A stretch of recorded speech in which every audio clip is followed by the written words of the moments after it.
Sis ko. We are here at Mr.Diy.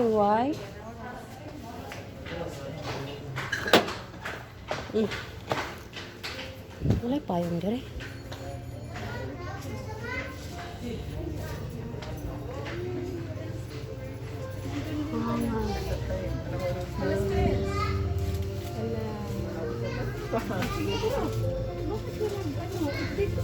Lalabas dito.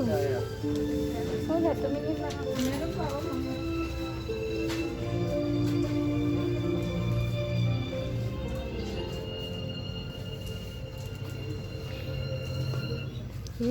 Meron silang ganito.